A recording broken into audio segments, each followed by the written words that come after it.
অহা 20 আগষ্টৰ পৰা অসমত এমহীয়া অৰুণোদয় মাহ উদযাপন কৰা হ'ব। অৰুণোদয় মাহৰ উদযাপনৰ লক্ষ্য হ'ল যে যিসকল হিতাধিকাৰী এই আঁচনিত আছে তেওঁলোকৰ ঘৰত আমি আকৌ এবাৰ যাম।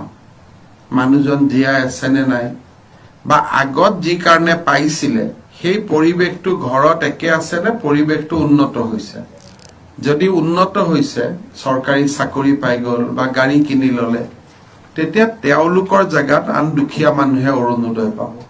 সেই কাৰণে স্কুলৰ কলেজৰ ছাত্ৰ ছাত্ৰীসকলে অৰুণোদয় হিতাধিকাৰীসকলৰ ঘৰত যাব। তাৰ ট্ৰেইনিং প্ৰগ্ৰেম হ'ব 5 আগষ্টলৈকে। তাৰ পিছত তেওঁলোকে ঘৰে ঘৰে হিতাধিকাৰীসকলৰ ঘৰত এটা সাৰ্ভেৰ কাৰণে যাব, যিটো 20 আগষ্টৰ পৰা 20 ছেপ্টেম্বৰলৈকে চলিব। তাৰ পিছত 20 ছেপ্টেম্বৰৰ পৰা 20 অক্টোবৰৰ ভিতৰত প্ৰায় 8 লাখ নতুন হিতাধিকাৰীকো অন্তৰ্ভুক্ত কৰা হ'ব। এই বিষয়টোৰ ওপৰত ডিচিসকলৰ লগত আজি মোৰ আলোচনা হৈছিল। 20 আগষ্টৰ পৰা 20 ছেপ্টেম্বৰলৈকে নাম বাদ দিয়া কাম আৰম্ভ হ'ব। 20 ছেপ্টেম্বৰৰ পৰা 20 অক্টোবৰলৈকে নাম সোমোৱা কাম আৰম্ভ হ'ব। আৰু এই বছৰতে লিষ্টখন আমি নতুনকৈ সজাই পৰাই তুলিব খুজিছো আৰু আধাৰ নম্বৰক দি পেলাই যাতে আধাৰ এনাবুল হ'ব পাৰে। আগত আমাৰ হিতাধিকাৰী লিষ্টখনত আধাৰ এনাবুল নাছিলে। আমাৰ অসমত এতিয়া আধাৰৰ কাভাৰেজ 96%ৰ ওপৰত গুচি গ'ল। খালি এনআৰচিৰ কাৰণে কিছু মানুহৰ আধাৰ ব্লক আছে, কিন্তু তেওঁলোকে আধাৰৰ অলৰেডি ফিংগাৰপ্ৰিন্ট দি থৈ দিছে। যদি কোনোবা হিতাধিকাৰীয়ে এতিয়া চৰকাৰী চাকৰি পাইছে বা অন্য পৰিয়ালৰ অৱস্থা আৰ্থিক অৱস্থা উন্নত হৈছে তেওঁলোকৰ নাম বাদ পৰিব, কিন্তু তেওঁলোকে নিজেও নামটো বাদ পৰিবৰ কাৰণে আবেদন কৰিব পাৰিব। এইটো নহয় যে চৰকাৰে বাদ দিব। এটা কম্পিউটাৰত মানে ইণ্টাৰনেটত আমাৰ যিটো ইয়াৰ পৰ্টেল থাকিব, তাতে কোনোবা মানুহে নিজে গৈও যে মোক অৰুণোদয় আৰু নালাগে বুলি ক'ব পাৰিব, বা SDCৰ ওপৰত আবেদনো দিব পাৰিব যে মোক নালাগে। যেনেকে ৰেচন কাৰ্ড মানুহে স্বইচ্ছাই ত্যাগ কৰে।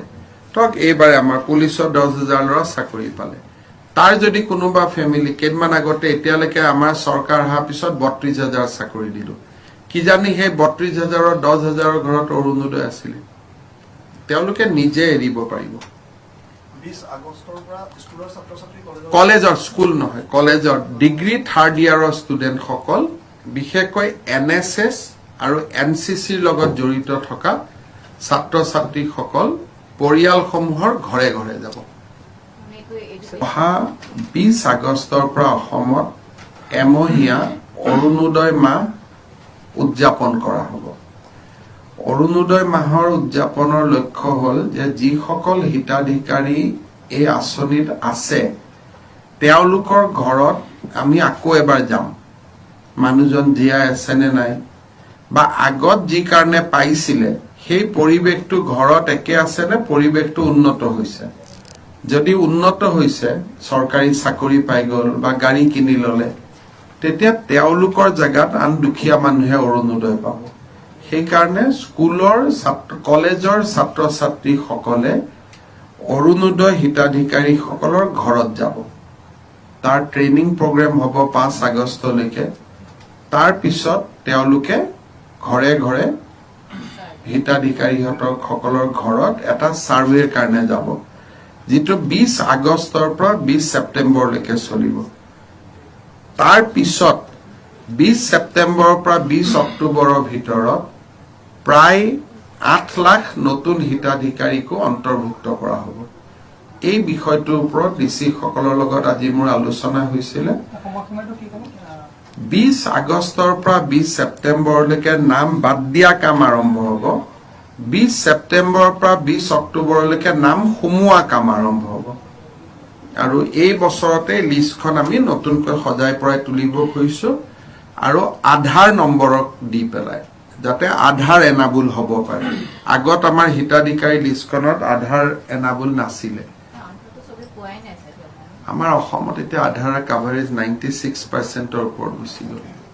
খালি এনআৰচিৰ কাৰণে কিছু মানুহৰ আধাৰ ব্লক আছে কিন্তু তেওঁলোকে আধাৰৰ অলৰেডি ফিংগাৰপ্ৰিন্ট দি থৈ দিছে যদি কোনোবা হিতাধিকাৰীয়ে এতিয়া চৰকাৰী চাকৰি পাইছে বা অন্য পৰিয়ালৰ অৱস্থা আৰ্থিক অৱস্থা উন্নত হৈছে তেওঁলোকৰ নাম বাদ পৰিব কিন্তু তেওঁলোকে নিজেও নামটো বাদ পৰিবৰ কাৰণে আবেদন কৰিব পাৰিব এইটো নহয় যে চৰকাৰে বাদ দিব এটা কম্পিউটাৰত মানে ইন্টাৰনেটত আমাৰ যেটো ইয়াৰ পোৰ্টেল থাকিব তাতে কোনোবা মানুহে নিজে গৈও যে মোক অৰুণোদয় আৰু নালাগে বুলি ক'ব পাৰিব বা এছডিচিৰ ওপৰত আবেদনো দিব পাৰিব যে মোক নালাগে যেনেকে ৰেশন কাৰ্ড মানুহে স্বইচ্ছাই ত্যাগ কৰে তক এইবাৰে আমাৰ পুলিচৰ 10,000 ল'ৰা চাকৰি পালে তাৰ যদি কোনোবা ফেমিলি কেইমান আগতে এতিয়ালৈকে আমাৰ চৰকাৰ অহাৰ পিছত 32,000 চাকৰি দিলো কি জানি সেই 32,000ৰ 10,000ৰ ঘৰত অৰুণোদয় আছিল তেওঁলোকে নিজে এৰিব পাৰিব 20 আগষ্টৰ পৰা স্কুলৰ ছাত্ৰ-ছাত্ৰী কলেজৰ স্কুল নহয় কলেজৰ ডিগ্ৰী থাৰ্ড ইয়াৰৰ ষ্টুডেন্ট সকল বিশেষকৈ এনএছএছ আৰু এনসিসিৰ লগত জড়িত থকা ছাত্ৰ ছাত্ৰী সকল পৰিয়ালসমূহৰ ঘৰে ঘৰে